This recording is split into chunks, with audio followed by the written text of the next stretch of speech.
Hello and welcome to Skimo Gold. This is the premier podcast and YouTube show for ski mountaineering interviews and race analysis. I'm your host, Travis Macy. You can find me at travismacy.com, endurance coaching, books, and more. Big thanks to Camp for bringing us today's episode.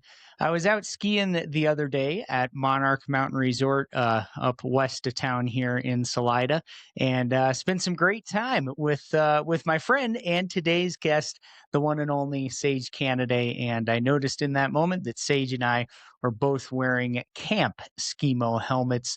The Speed Comp is my favorite helmet for ski mountaineering and other winter activities. These things are awesome. They're light, they're fast, they fit well, they work well with a headlight on top of it. Can't say enough good stuff about Camp helmets and other projects.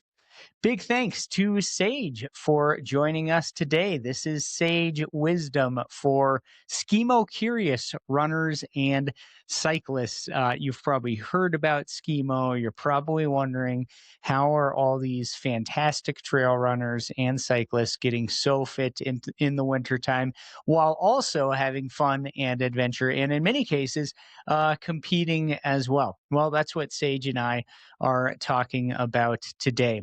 If you're not familiar with Sage Canaday, do a quick Google search. Maybe check out his coaching website, higherrunning.com. They got a wide arrangement of fantastic coaches on there. And also check out his YouTube channel, VO2 Max Productions.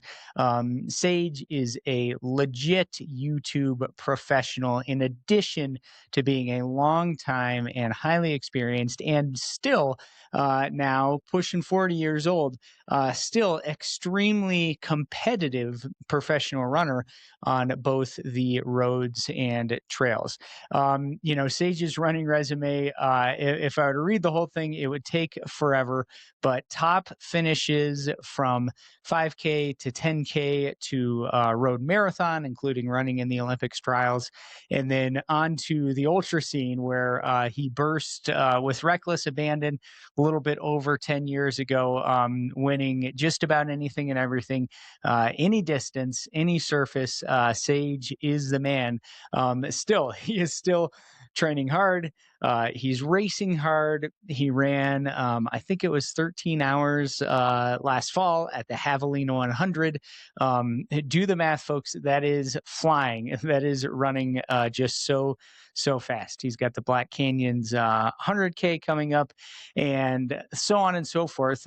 Sage is also into Skimo. He's done the Grand Traverse ski race, the Epic Journey here in Colorado, and more specific to this podcast, he uses uphill and downhill skiing very specifically as a key component of his run training. And I've seen over the last few years, as Sage first got into it, his skills have grown and grown, both the uphill and the downhill. And he's been super consistent, and he's also approached it with adventure, with novelty, with connection, with an open mind in terms of learning about the gear and the skills and everything else. I've just been really impressed and inspired by Sage's journey. And I also have to say, just impressed with Sage as a person, someone who is a super experienced and highly sought after professional athlete who's also, when you talk to him, he's nice, he's accessible, he's personable, he's always extremely generous in sharing time, for example, for this podcast, or maybe collaborating on some content. So Sage, thanks a bunch for that. I sure appreciate it. On note of that collaboration, audience, check out at Skimo Gold on YouTube. And if you click on shorts, we've got a couple recent little clips that Sage and I filmed of Skimo transitions. If you've been at Skimo for a while and you have your transitions down, you probably don't need to check it out. But if you're in that category of a runner or a cyclist or someone who's newer to Skimo, or maybe you just want to look at, a slightly different technique, again, Skimo Gold on YouTube, click on shorts, and you'll find a couple brief videos that Sage and I made just the other day on transitions.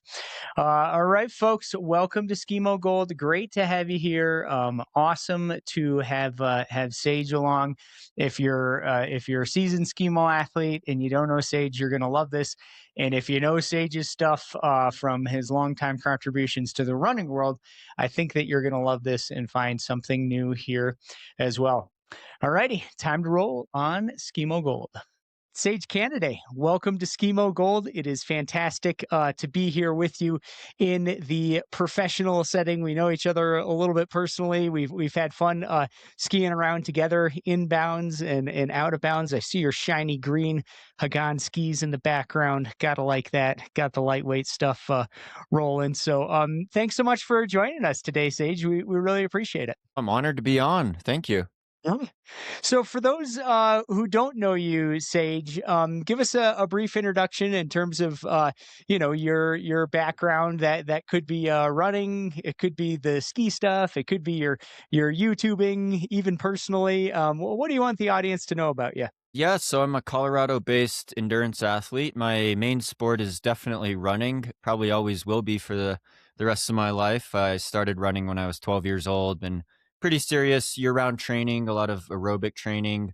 Uh, Ever since I was 27 years of distance running as my background. I ran throughout school, ran Division 1 at Cornell, and then ran post collegiately on a sponsored level Olympic development program, mainly doing like road marathons, half marathons. And then 13 years ago, I moved to Colorado and I started doing mountain running, uh, sub ultra, but also over the marathon distance, ultra marathon distance. Any service, any distance is my motto. And as I became more ingrained in, I say, mountain culture, Colorado culture, and doing mountain races around the world, I learned of skimo and actually embracing the snow in the winter. And I'm relatively new. I didn't grow up really skiing that much. I went a couple times, but my parents don't ski. I kind of had to get into it in my mid 30s. It's been a tough learning curve, but I love the sport.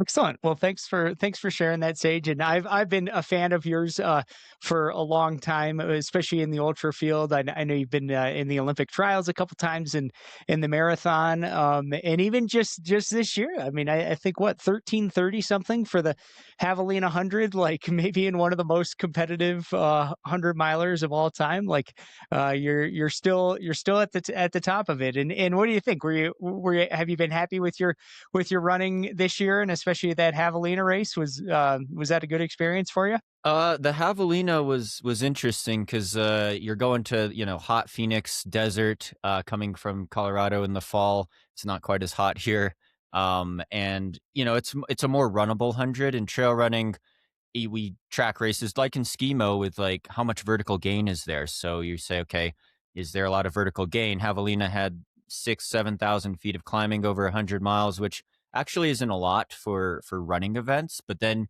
you also, like skiing, you look at the technicality of the trail. Is it a buffed out smooth groomer or is it fast and runnable, or is it like technical, like gnarly, like off trail super steep pitches?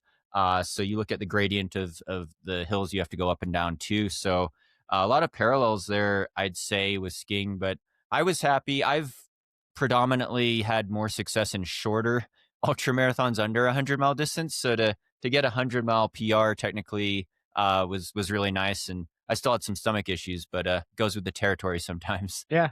Cool. Well, good job, man. That was a fun race to follow. And yes, pretty much par for the course to have at least one type of issue if you're going to run that fast for that far. So let's talk about getting into skimo and in skiing uphill. Sage, you are a training expert. You're a coach of athletes. Listeners, if they aren't familiar, they got to check out your YouTube channel because it just is a depth of information about training and all kinds of stuff. So you're a real expert. You know what you're doing. When did you first think about putting skis on and skiing up a hill? I guess it was probably about 6 years ago. Coming to Colorado to focus on running, I'd kind of get depressed in the winter because it would snow outside, and you're like, well, where am I going to run today? And I ran in upstate New York for 5 years. I did 3 winters in Michigan. Mm, Colorado winters are actually pretty mild, but we do get a lot of snow. We're up in the mountains, and some of your favorite mountain trails, especially living where are at now at higher altitude in the middle of the state. You do get snowed in, and so I would miss the mountain trails that I run on in the summer. I was like, well, how can I get out there? And I started off actually doing some running snowshoe races, like the mm, sourdough mhm. snowshoe race in Netherlands above Boulder. I know you're a multi-sport athlete. You've done everything really well, but I dabbled in that, and then I was like, well, be more fun is actually skiing, because a lot of my friends who weren't serious runners would do a lot of downhill skiing, and I was kind of jealous. So I wanted that rush of embracing the snow finally, getting up high in the mountains and going on some of the same trails that I'd go on in the summer. And so then I kind of discovered Skimo. I was also racing guys like Killian Jornet, who does Skimo in the winter, a lot of European mountain runners. I did like the Golden Trail Series World Final races, which are mountain races around the world. And 2018, 2019, Mm, made the finals, and I was going against guys like Remy Bonnet, yep. Oriol Cardona. So a lot of all these European guys that would do mountain running in the summer that I compete against, I'd find out that they're doing all this skimo in the winter, and I was like, well, what is this? But being in Colorado is a great place for it. That's funny that you mentioned that. We just interviewed Oriol Cardona Cole from Spain, who is now, I think, Skimo's his focus, and he's going to the Olympics. Pretty exciting for him. But I think you're right. Those, especially in Europe, and now more and more in the U.S., just a lot of the super top athletes are doing both running and skimo, and I think they're a great complement to each other, as you've found. Now, just out of curiosity, Sage, prior to picking up skis and starting to skin up the hill, did you ski at all as a kid, or did you do any Nordic or anything, or were you learning both the uphill and the downhill simultaneously? Oh, I'm really bad at Nordic. I tried to take skate ski lessons for the first time last year. No, I did not grow up on the snow. I grew up in on the wet side of Northwest Oregon, like Pacific Northwest, far Mhm. away from Mount Hood, Mount Bachelor. So, I my parents took me. I have a lot of family in Colorado, cousins, and like once every 5 years, we'd try to downhill ski, and it would be like pizza, French fry, a couple times as a youth, and yeah, my parents don't know how to ski really, so it was something that I jumped into in my mid 30s, and I went straight into skimo, which I know you're still trying to learn your edges and how to downhill alpine ski properly in more stable boots and heavier skis. So I've kind of gone back and forth, taking some more lessons, but I was really intrigued by the uphill right away, and yeah, it was a great cardiovascular workout too, but I'm still learning. It's a big learning curve I've learned. Yeah, yeah, and that's I mean, I think for someone like you, or for me as well. I mean, skimo is still a learning curve. Like, we're never going to be the best in this sport, and there's always growth, and that's kind of fun. I think for someone who maybe has a deep history in running or cycling or another sport, here's something you can come to, sort of at any age, and just keep getting better. Is a real part of the allure to it. Let's talk about the gear, because I think for a lot of people, maybe someone's a runner or a cyclist and they're listening to this, and for many people that's kind of a barrier of, how do I get the gear? How do I get the light stuff? Where do I find it? It can be, especially if you're looking at sort of the race type skis, or I'm looking at your 65 underfoot Hagans back there, and pairing that with a light boot. It's hard to find those in shops. It's hard to find boots that fit well. What's been your process? Like, did you start with the super light stuff? Did you just kind of buy, a secondhand setup and go from there? What did you do? Well, I was lucky. I'll go with the sponsor plug, Hagan Skis, Hagan USA.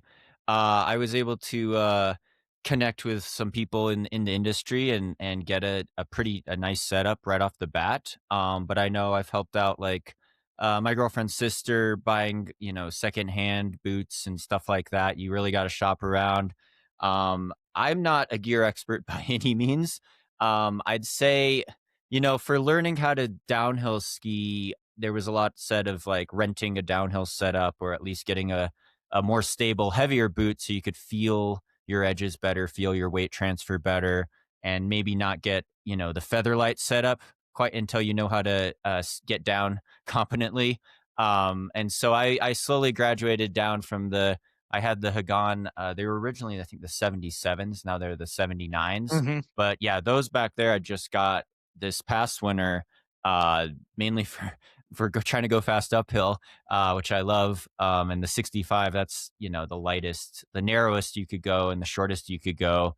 It's a 700-gram ski, so it could be intimidating, I think, for some runners because there's this worry about injuring yourself. So especially as I get older, I'm 40 now. I was in my late 30s though, and running, you're really sensitive to what could happen to your knees or your fibula or your feet if you crash really hard. So there's a fear aspect to it, but I also have done a lot of technical skyrunning mountain races all around the world, and I've Mm. taken some tumbles and had stitches and hurt myself pretty bad in just running down mountains. So I figure, I'm willing to take the risk. There's always some excitement, I think, with the high speed aspect of it. But the cardiovascular benefits for sure.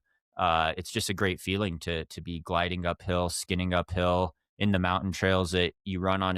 And Yeah, lots to unpack there, specifically on the downhill.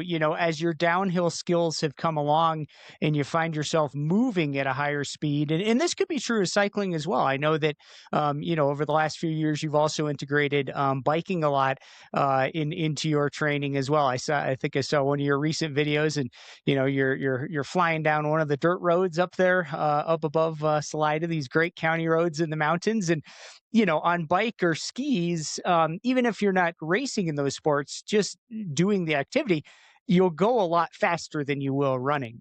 Have you found that to be a good carryover, just to kind of the perception of speed with your downhill running? For sure. Yeah, I think, the parallels with Skimo is, and even like, well, cycling, like picking your line going Mm, downhill. So mhm. you see a lot of crossover with that in terms of getting more like coordinated at scanning the ground. When I first started trail running, they're like, oh, he's a road runner. He's not going to be good at technical mountain downhills. And I was, doing these races on ski resorts like the Rut 50K against Killian, or Yep. even coming off the top of Pikes Peak in Colorado, it's not a smooth road going Mhm. down the trail. So getting into skiing, I've learned that you could, especially backcountry or off piste in Skimo gear, you really do have to pick your line, scan the ground ahead of you faster, plan your next turn, and things come at you a lot faster. Same thing with gravel riding or mountain bike riding, especially out here. I'm an amateur in all these sports. You're the master of all these, but Mm, it's helped, I think, a lot, and it's part of its fear, part of it's picking your line, part of it's coordination, part of it's learning to, so you get really good at balancing your body, knowing where your legs are going, your center of mass is. So like with, it's common to fall running down a technical trail. People fall because they're in the back seat. It's a lot like skiing. mm. If you're leaning back on a steep downhill, sometimes you're in the back seat and you fall backwards actually. So leaning to going to be more aggressive on the downhills, it's definitely helped, I'd say. Yeah. Thanks for sharing that, Sage. I would agree. I think for a lot of trail runners, if they find themselves losing time on the downhill, some of it is it's simply that fear and perception. And if you can just spend a little time moving faster, even if it's just ride a bike on a flat road and get used to that, that difference in speed, that can really help. Um, how about the uphill? So when it comes to uphill training, as again, as you said, competition wise, running remains your goal. It seems to me that you also enjoy skiing, so there's like a fun factor there. But training wise, I think it's mostly kind of how do I use the skis going uphill to prepare for running. What are you doing? Or is it mostly volume? Is it vertical focus? Are you doing specific workouts? Are you working on specific techniques, whether that's sprinting or running on skis or kick and glide, or are you just kind of winging it and see how you feel? How do you like to do that yourself? I think I've appreciated it more as I've gotten older. Because it's the way I see skinning uphill is that it's a aerobic based activity.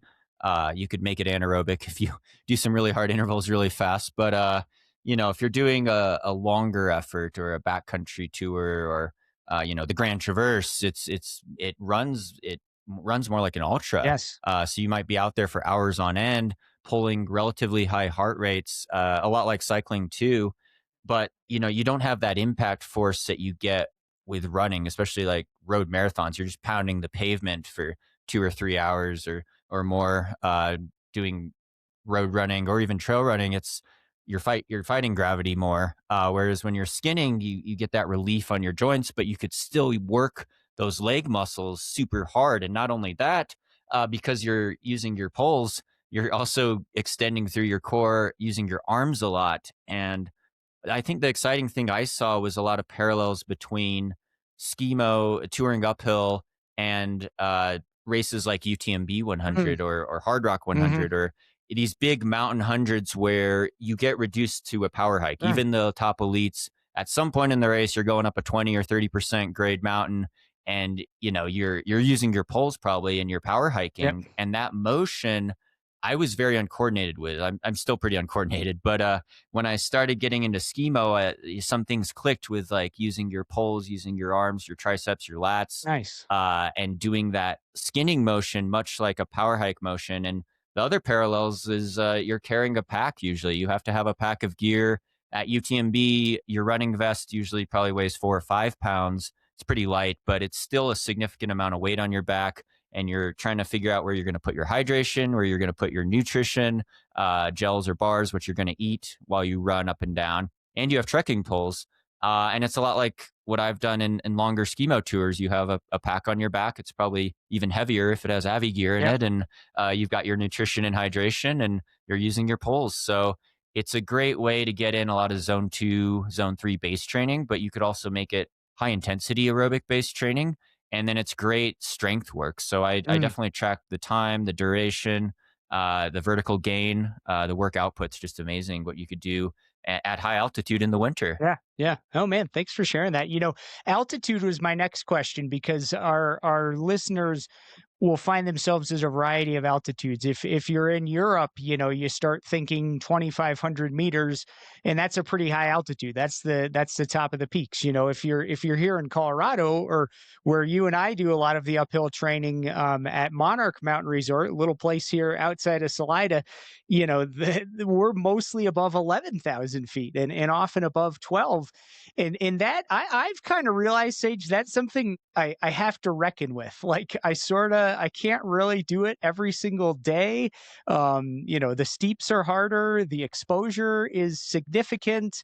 What are your thoughts on that? Like, are you finding? Do you have a kind of a set rhythm? Is it a certain number of days a week that you're going that high?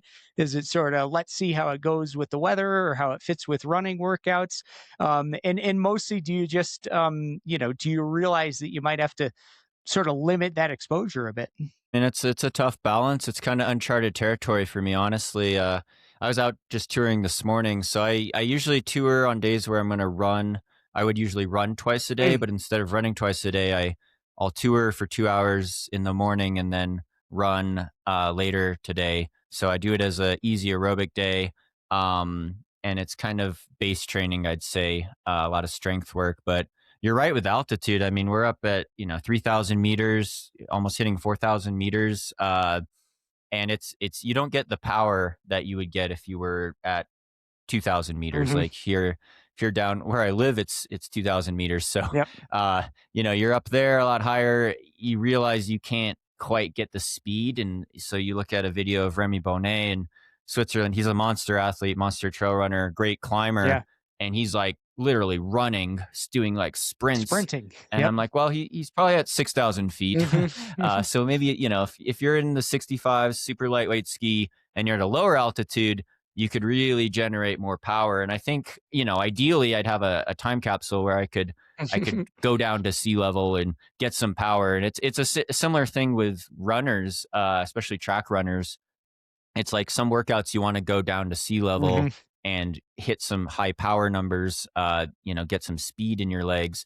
Cause at the high altitude up here, especially with the wind, you're just really breathing hard and you can't do that same muscular power output. So it is an interesting balance and it does play a role in recovery and a comprehensive all around training cycle for sure. Yeah.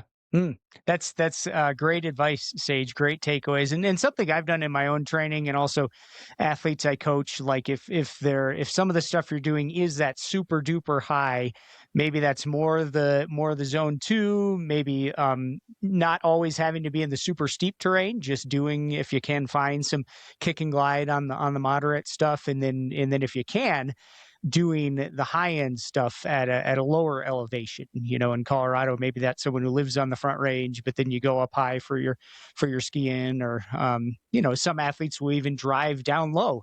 If you live in a place like Breckenridge that's super high, maybe you can drive a bit to do some lower elevation workouts. Is not a bad idea. So thanks for sharing that.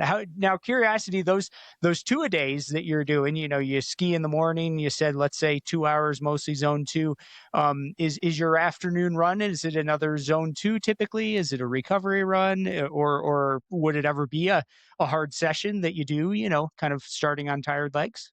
Usually not hard, usually pretty easy, just getting in the volume. I guess I have tried some moderate, like double threshold Hmm. types of sessions. So on those days, I'd probably prefer to run first and then ski later in the evening or afternoon on tired legs, just because skiing's not my main Yep. sport. But what I found is you could definitely get your heart rate up really fast for a long period of time on the skis. And it feels good because you don't have all that impact force of the gravity. I'd, look at my heart rate today or something, and I'd be like, well, I'd have to be running 7 minute mile, sub 7 minute mile pace here on the bike path out in Poncha Springs, Salida. And it would, that's easy for me, but it's still a lot of impact Yeah. force on the legs, a lot of pounding on the pavement. Whereas, the skiing, it was enjoyable. The 2 hours flew by really fast. I did, 4 laps, and my average heart rate, even with all the transitions and a bathroom break, was still higher than if I went out for a 2 hour run. Mm. So for me, that the cardiovascular system, the heart and lungs don't know the difference of what activity you're doing. If I average 2 hours at 130 beats per minute, and I was huffing and puffing a bit on some of those steep climbs up Little Mo, that's a good aerobic stimulus. I was burning a lot of calories and I was engaging a lot of my muscles. And you do engage your muscles a bit differently. It is kind of like cycling where it's like, okay, how are my quads working? How are my glutes working? But I think it's a good overlap. It creates variety in your training. And for me, mentally, it's just really refreshing now too. So definitely try to get out on the skin track, 2 or 3 times a week at least, especially when the snow gets. Sage, that's a great point, especially for a highly developed athlete such as you and many of our listeners. People will know that to run or on the bike to get your heart rate to that top of zone two, that may feel fairly easy aerobically, but it's actually hard to sustain in terms of the impact for running, in terms of simply the power output on the bike to do that hour after hour becomes quite hard with a well-developed athlete. So throwing in a different sport like this, throwing in some altitude, it's a pretty nice way to, get that without, as you said, without beating yourself up, and also with some novelty. As we start to wrap it up, Stage. So, we've been talking mostly about the skin track inbounds. A lot of our audience probably does that quite a bit. And a lot of our audience also likes to, get out of bounds, doing the backcountry stuff, doing tours, doing hut trips, really exploring. Tell us about your experience in that area. Have you kind of branched out? Have you done Avi training? Are you interested in hut trips or skiing steep stuff? Skiing a peak, something like that. What are your thoughts on that area of the sort of skimo world right now? Yeah, I've dabbled in some backcountry. I'm by far not an expert. I've taken my Avi one to try to be on the safe side. I've gone out with people like you who are way more experienced, and usually try to get a group. I've gone to the Eisman Hut outside of Vale. I had some Nice, really that's good a great powder one. skiing out there. Yeah, yeah, I was with my Grand Traverse partner a couple years ago. We were training. And yeah, I think I mean that's a great workout because you know it's you're having fun, but you usually have a heavier setup, a wider setup, a heavier pack, and you could be going pretty far. But it's part of the adventure and embracing the outdoors. Backcountry, you know, it's we've got some great lines up here on the Continental Divide near Monarch Pass. So I mainly stick to the low consequence, lower, less avy danger terrain still, but I definitely enjoy a good powder day and like the variety of the backcountry. You can't beat it because you get the peace and quiet of being out in the woods and staying in a hut with friends is a lot of fun. And yeah, skiing powder is always the dream. So I do like to mix it up and dabble in that Yeah, too. excellent. Well, I hope we can get out again this year. Hopefully, we'll get some snow. A little dry right now in the middle of December here. Final question, Sage. Any advice to other runners or non-skiers thinking about getting into this? They want to ski uphill. Maybe it's something you wish you would have known, or even just a mindset. What would you tell those folks? I'd say, try to find a mentor. Like, you've been one of my mentors, for example, getting out on the skin track, like-minded people in the community. I was in Boulder for 10 years and there was a great Skimo group there. There's Mm, some intro classes, or if you know a lot of people in, especially trail running, there is a lot of crossover, especially in places where you have access to a ski resort. Bonus if your local ski resort has a good uphill policy. Some are a lot more have different policies in different times or a lot more strict than others.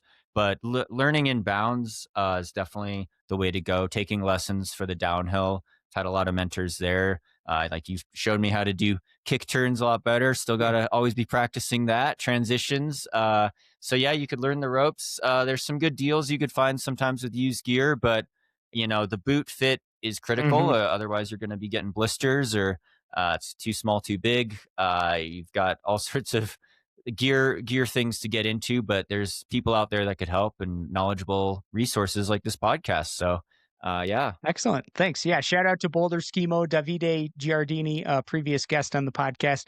Yeah. In many groups, various places. Man, Sage, thanks so much. Thanks for all, as always, for sharing your energy, sharing your expertise. I know people are going to love listening to it. What's the best place for them to find you? I mean, I know you're all over Instagram and of course, YouTube, including ski stuff. I mean, check out the adventures and stuff that Sage has gone on and created great films. Anywhere else they should look for you?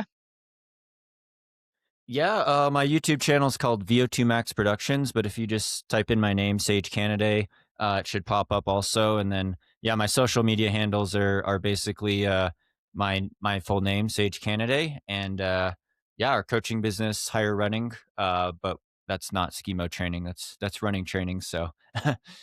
Very good run, Thanks for having me very on. good Really run. appreciate Yeah, it. good run training. I just wanted to say, Sage and the whole team, like you guys are awesome. You're changing people's lives. All righty, thanks, Sage. Thank you.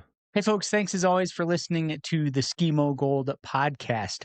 Thanks again to today's guest, Sage Canaday. Check out his stuff. So much great content online, especially his YouTube channel, VO2 Max Productions, but also on Instagram and other places. Just so much good stuff related to running and also honestly related to skiing as well. He's got a lot of great stuff out there with that. Check out Sage's coaching website, higherrunning.com.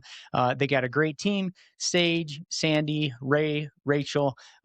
Great people, fantastic coaches. If you're looking for run coaching, check them out. And also, if you're looking for coaching, maybe in Skimo, multi-sport, ultra distance stuff, etc., think about me. That's travismacy.com/coaching. You can find me on there. Thanks again to Camp for keeping us going here at Skimo Gold. We appreciate you guys. Palm Tree Podco, we appreciate you guys as well. Excellent podcast production. If there's any podcast hosts out there, think about checking out Palm Tree Podco. And finally, looking forward, we got a lot coming at Skimo Gold. We are going to be doing race analysis episodes coming very quickly here following the World Cup races. We'll be following, of course, Brother Cam, Team USA, and also the international athletes in those. Really excited about doing some race analysis episodes with the one and only Katie Friend. You probably know Katie as the longtime voice of the ISMF YouTube streams. She is a great person and super talented commentator. So really excited to be doing those. And looking ahead, Olympics less than a month away. The Olympic period is February 6th through the 22nd. Skimo Gold's coming in with a lot of Olympics coverage and Olympic adjacent content during that period, including, of course, some special things building up to the Skimo races, which are on February 19th and 21st. All right, folks, keep at it. Keep on skiing. Keep on pushing uphill. And we will catch you next time on Skimo Gold.